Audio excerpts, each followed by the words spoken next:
उमर अयूब साहब है जी, तहरीक इंसाफ के रहनुमा, उन्होंने हुकूमत पर भी कुछ जिम्मेदारी डाली है, जिस पर जैसे कि शजरा मंसूर साहब ने कहा कि जमात कन्फ्यूजन का शिकार नजर आती है, लेकिन उमर अयूब क्या कह रहे हैं हुकूमत के बारे में देखिए। वज़ीर-ए-आज़म इमरान खान साहब ने मुज़ाकराती कमेटी तश्कील दी, उसको चेयर जो है उन्होंने मुझे बनाया। आप अंदाज़ा ये लगा लें कि हुकूमत इस चीज़ में इंटरेस्टेड नहीं है, उनका कोई इसमें कोई दिलचस्पी नहीं है। तो हम किसी के पास नहीं जा रहे हैं, हमारी टीम जो है बनाई हुई है, किसने बात करनी है तो करें, नहीं करनी तो ना करें। जी डॉक्टर शजरा साहबा, ये उमर अयूब साहब तो कह रहे हैं कि हुकूमत संजीदा नहीं है, और फिर बानी पीटीआई का भी एक समाजी राब्ते की वेबसाइट पर बयान आया है कि जब मुज़ाकरात की पेशकश थी तो उस पर काफ़ी तंज किया गया हुकूमत की जानिब से, उससे बात बिगड़ गई, या फिर मालूम नहीं है कि कौन नहीं चाहता कि मुज़ाकरात ना हो। देखिए, पहली बात तो ये है कि किसी भी टीवी शो पे आके आप बार बार अगर कहते जाएंगे कि कोई बेगुनाह है, तो उससे वो बेगुनाह तो नहीं साबित हो जाएगा ना। और हम ये तो नहीं कहते, हम अपनी भी लीडरान, हमारे तमाम पीएमएलएन के जो लीडरान थे, उन्होंने कई कई महीने, साल हा साल जेलें काटी इनके ज़माने में। उनके ऊपर कितने मज़ाक़ाख़ेज़ इल्ज़ामात लगाए गए, हेरोइन के इल्ज़ामात लगाए गए, उनको किस किस तरीके से नहीं रखा गया।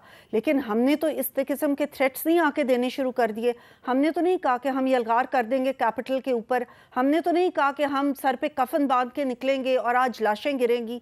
हमने तो हथियार लेके और कीलों वाले जो है सोटे लेके हम तो नहीं आ गए। हमने तो नहीं कहा कि एक सूबे की फ़ौज को दूसरे सूबे की फ़ौज के सामने लाके खड़ा कर देंगे। हमने तो ये सारी चीज़ें नहीं की। इन्होंने, हमारे तमाम लीडरान ने जो भी इन्होंने मज़ाक़ाख़ेज़ इल्ज़ामात लगाए थे उनको फेस किया। पहली तो ये बात हो गई, तो इनको भी फेस करना चाहिए। दूसरी बात जो आप कह रहे हैं, हुकूमत ने इवन जब हम ऑपोजिशन में थे तभी भी कहा कि हम इनके साथ मुज़ाकरात करने के लिए तैयार हैं, और जब हमारी हुकूमत बनी तो on the floor of the house prime minister साहब ने कहा कि हम हर चीज़ के ऊपर बातचीत करने के लिए तैयार हैं और हम मुज़ाकरात के लिए तैयार हैं। लेकिन जेल से हमेशा एक ही बात आती थी कि मुज़ाकरात करने हैं तो सिर्फ इस्टेब्लिशमेंट से करने हैं, इन लोगों से नहीं करने। अब आके इनका जो बयानिया था करप्शन का, एक तो वो बिल्कुल पिट गया। इनके अपने वज़रा केपी से इस बात के ऊपर इस्तीफ़े देना शुरू कर दिए कि ये बिल्कुल करप्शन यहाँ पे सबसे ज़्यादा चल रही है। दूसरी बात ये कि इनका जो भी लीडर हों, तमाम लीडर अपनी अलग बात करते हैं। अगर आप उनको इकट्ठा भी बिठा दें तो वो एक दूसरे के लिए अपोजिशन का काम कर लेंगे, क्योंकि एक कह रहा है मुज़ाकरात करें, दूसरा कह रहे हैं कि जी हमारा किया गया, मजाक उड़ाया गया। कोई कुछ कह रहा है, कोई कुछ कह रहा है। अलीमा खान जो हैं वो बुशरा बीबी के ऊपर इल्ज़ामात लगा रही हैं। कोई कह रहा है कि जी बुशरा बीबी डी चौक में आ गई थी, कोई कह रहा है कि नहीं हमने तो संजानी में डिसाइड कर लिया था कि करना है। तो इनको बिल्कुल कुछ पता नहीं है। और इमरान खान का जो आप बयान का जिक्र कर रहे हैं, उन्होंने भी उस बयानात में दोबारा एक तरफ ये कहा है कि मुज़ाकरात, दूसरी तरफ मेरा हाल इतवार तक का टाइम दे दिया है कि अगर मुज़ाकरात नहीं होंगे तो तरसीलात ज़र हम लोगों को कहेंगे। ये पहले भी एक दफ़ा सिविल डिसोबीडियंस की कोशिश कर चुके हैं 2014 में, जो कि बुरे तरीके से फ्लॉप हुई थी। आज भी अगर ये तरसीलात ज़र की बात करते हैं तो उसमें किसका नुकसान है? उसमें पाकिस्तान का नुकसान है। और ये पहली दफ़ा इनकी तरफ से कोई ऐसी चीज़ नहीं हो रही जिसमें कि स्टेट का नुकसान हो, जिसमें कि पाकिस्तान का, रियासत का नुकसान हो। इन्होंने पहले भी लोगों को, अपने वज़रा से IMF को ख़त लिखवाए कि अपना प्रोग्राम पाकिस्तान में ना दाएं। इन्होंने IMF के सामने धरने दिए। इन्होंने हर वो काम किया, जब SCO की यहाँ पे समिट हो रहा था, इन्होंने कहा हमने उस दिन लॉन्ग मार्च करना है या धरना देना है। जब भी बाहर से कोई वफ़द आता है, पाकिस्तान में इन्वेस्टर्स आते हैं, इन्वेस्टमेंट के जो है नज़रिए से आते हैं, तो ये कहते हैं कि हमने धरना देना है। पाकिस्तान को डिस्टेबलाइज करने, इंतशार फैलाने, बदअमनी फैलाने के ये हमेशा काम करते हैं। और आज आप देख लें कि ये जब ये अपनी सो कॉल्ड सिविल डिसोबीडियंस, जब सिविल डिसोबीडियंस असल में हुई थी तो एक बहुत बड़ा उस वक़्त लोगों के सामने एक नज़रिया था, एक चीज़ थी, एक बहुत बड़ा मौक़िफ़ था जिसके ऊपर सिविल डिसोबीडियंस हुई थी। आज इनका मौक़िफ़ क्या है कि इमरान खान को NRO दे दिया जाए। इसके अलावा तो और कुछ नहीं चाहते ये इसी चीज का इनको प्रेशर है। और आज इनको जब उस तरफ से साफ इनकार हो गया तो आज इन्होंने कहा है कि जी हम हुकूमत से करना चाहते हैं बातचीत, अगर ये संजीदा है तो हुकूमत बिल्कुल तैयार है। माजी के भी जी वाकयात का जिक्र किया, लेकिन कोई तो पहल करनी पड़ेगी और चूंकि हुकूमत के पास इख्तियारात ज़्यादा होते हैं इसीलिए शायद उनकी तवक्को है कि पहल हुकूमत करे। लेकिन बहरहाल अयाज सादिक साहब ने एक पेशकश कर रखी है। नहीं मेहतर पंजोता साहब, आप केसेस की बात कर रहे हैं तो फिर डॉक्टर शजरा ने भी माजी के कुछ वाकयात का जिक्र कर दिया। आपने राना सनाउल्लाह साहब का नाम लिया जिन पर आपकी जमात की हुकूमत के दौरान मनशियात का एक ऐसा केस बनाया गया जो झूठा साबित हुआ था। तो नहीं होना चाहिए किसी भी दौरे हुकूमत में, लेकिन इस वक्त बात क्या चल रही है फिर PTI के हलकों में कि इतवार तक कोई मुज़ाकरात कहीं शुरू हो जाते हैं तो ठीक है, वरना फिर आप तहरीक शुरू हो जाएगी एहतजाजी?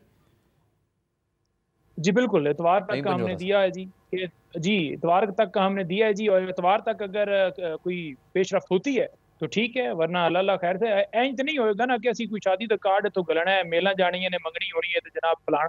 जब हमारी तरफ से कमेटी बना दी गई है, दूसरी तरफ से अगर कोई चीज़ पॉजिटिव होती या वो कोई समझ रहे होते तो फिर डेफिनेटली कोई ऐसा अमल किया जाता, कोई कमेटी बनाई जाती, ऐसा उधर से नहीं आया तो हम फिर आगे बढ़ेंगे। देखिए हमने तो 2 साल से ये सारी चीज़ें देख रहे हैं, जेलों में भी हैं, सजाएं भी हो रही हैं, मुकदमात भी हैं, अगवाकारियां, छापे, लोगों को पार्टी तुड़वाना, इलेक्शन चोरी करना, बल्ला लेना, सारा कुछ किया, 26वीं तरमीम की, गोलियां तक चला दी।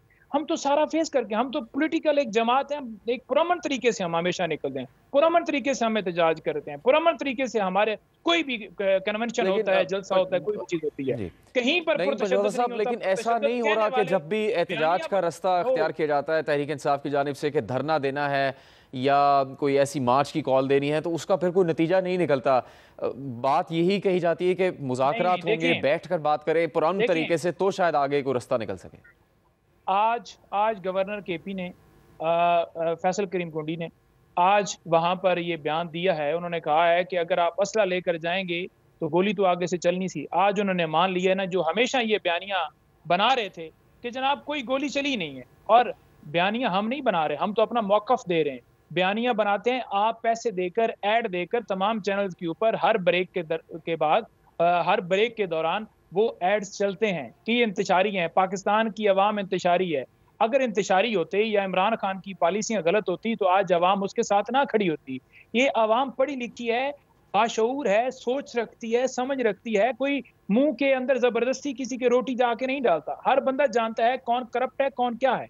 और केसेस की उन्होंने बात की मुज़क्का खेज हैं, ये तमाम तर केसेस, यानी 1-2% आप कह लें, सारे केसेस इमरान खान के दौर से पहले के थे। नवाज शरीफ कब हुए थे जो सुप्रीम कोर्ट से कि वो सादिक और अमीन नहीं है? 2017 में। तो क्या इमरान खान 2017 में वजीर आजम थे? नहीं, वो नहीं। लेकिन वो तो तहरीक इंसाफ के दौरे हुकूमत में शाहिद खाकान अब्बासी, मिफ्ता इस्माइल, राना सनाउल्लाह, साद रफीक सब तो शाखाना से गाड़ियां ली गई हैं, उसकी कोई जस्टिफिकेशन नहीं दी गई। आज भी देखें अगर करप्शन की है, लूट मार की है, बैंक बैलेंस बनाए हैं, हम तो मांग रहे हैं कि आप एमन फील्ड अपार्टमेंट्स की रसीदें दे दें। हम बताएं कि मकसूद चपड़ासी के अकाउंट में कैसे पैसे आए। हमें बताएं कि आपने जो माल लूटा है, पाकिस्तान की दौलत लूटी है, खजाने को नुकसान पहुंचाया है, वो कैसे है। दुबई लीज का किस्सा शुरू हुआ ना, तो आप मुझे बताएं कि उसमें कोई कार्रवाई एक तरफ तो ठीक है, ये सियासी मामला हैं, दूसरी तरफ एक और शिकायत आती है ना, तो वहां पर एक और मामला जिसकी वजह से तशवीश का इजहार किया जा रहा है वो